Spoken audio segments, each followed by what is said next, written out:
Welcome back. Jeff McDaniel from Fast Fit is back with us this morning.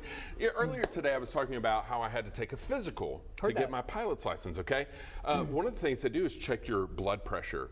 Right. And I've noticed to lower my blood pressure, getting out there moving, getting that heart rate up some, 30 minutes a day, that's really helpful, right?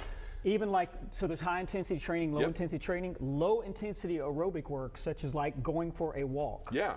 Helps to lower that. And I'm imagining you're going to show us something today that I can utilize. Got a chair here. All right. So usually when I talk about like fitness, it's typically in a kind of a general sense.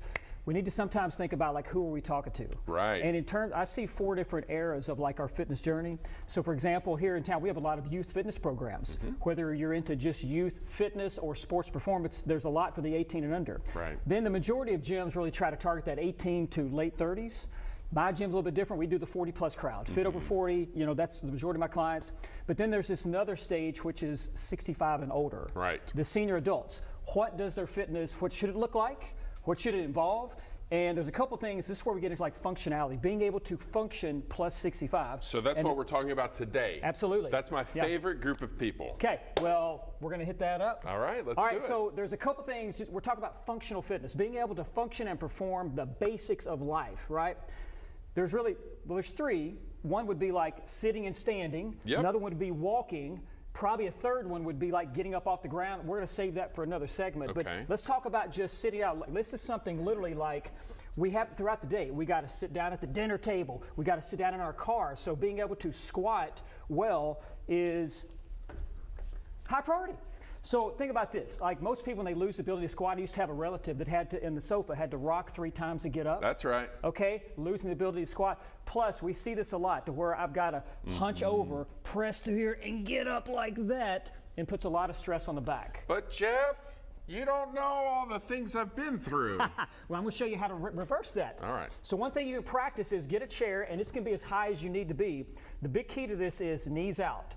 The more our knees come in, it puts more stress on the knees. And these are like your brake pads.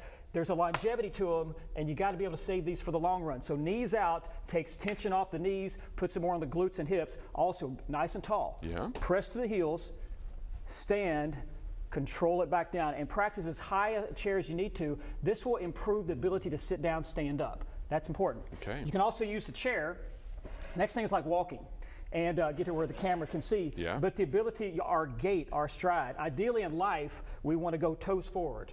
We don't want to walk like a duck, squat like a duck, or anything like that. Sure. Let the jokes unfold, I'm sure. Yeah, okay? yeah. But this is what we do. So think about your stride. This is, first off, it starts with balancing, the ability to walk. Being able to just use the chair for assistance, hold this for 3 to 5 seconds, and get to where you can just march in this stationary stance, which is easier with the chair. Always practice against a wall or chair. From there, what you can get into, and this is great for senior adults, is to get from doing no assistance into what's called a cross body march. This improves balance, coordination, and when you do cross body reaches, the whole mind-muscle connection trains your multiple hemispheres of your brain. It's good for cognitive development, so you're improving so much your gait, your stride. These 2 things here, do a minute of sitting down, do a minute of marching at your level. It's 2 minutes, do it a couple times a day. It'll greatly enhance your fitness performance. There you go. Jeff McDaniel helping our senior friends out there. We love you all so much. Get out there and get moving. Work on that core. It's all good stuff.